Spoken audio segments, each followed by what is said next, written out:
Thanks very much, Helen, and welcome to sunny Queensland where the birds are singing and the sun is shining, but you can't go outside. Anyway, my name is Ryan Jones, and it's with great privilege that I present the following book review. The Behaviourist Learning Theory review, specifically of my recent learning experience with first aid and advanced resuscitation, which I updated earlier this year. Now, under the masterful eyes of Pavlov, I'll seek to discuss my learning experience, which covered two key components, one being online learning and the second was a practical and skills assessment. Now, within these, I'll evaluate the key principles of behaviourism that were used and also analyse the depth of learning. Now, the first stage of training which I undertook was the online component. Here I've identified the first of the mastery learning principles. Now, the online platform covered all the theory and knowledge aspects of this course, and it was through the assessment of the 12 different areas of first aid you could only progress once you had successfully completed the previous section, hence the mastery learning.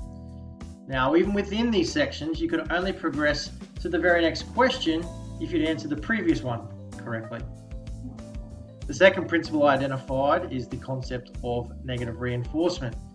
Now, going back to those assessment answers, if you answered a question incorrectly, the platform would take you back 2 questions. So this really encouraged that pre-reading and knowledge retention before somebody took the assessment or tried to quickly skip through those questions.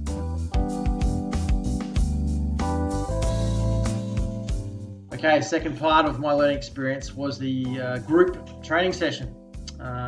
This was where about 15, 20 participants, and we worked through several demonstrations and practical tasks where we applied that knowledge previously learnt. Now, there's some key behaviourist principles again that I detected. First of all being the task analysis method. So the Dr. ABCD, which first aiders will be aware of, is a breakdown of steps which prompt those specific responses or desired responses and actions from the learner. Another one utilised was the use of external stimuli, a traditional use of behaviourist external stimuli, where the facilitator would introduce a prop or a scenario to the group in an attempt to elicit a certain response from the individuals. And finally, I wanted to cover and mention the maintenance and generalisation principles. The example of maintenance were certainly the repeated rehearsal and practice of first aid CPR techniques. And the goal there is to condition the learner with the sound technique and stamina to perform those. And secondly, the generalisation principle there, and that's where I noticed again the facilitator would introduce different elements related to first aid scenarios and encourage the learner to respond with familiar techniques and processes which they had applied previously. And finally, as Bloom suggests, the fabric of education is the 3 domains. I want to talk about the skills and knowledge and the physical domains, which were certainly the 2 that were apparent through this training and this learning experience I had.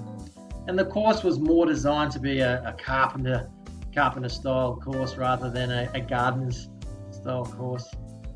Again, it's that competency-based framework which really looks to shape the learner, everyone to be at a minimum level in order to achieve the accreditation. The depth of learning, certainly, the shallow learning is through that operant conditioning methods, which I've mentioned previously, and that repetition of task and creating that automated response to an emergency or first aid situation.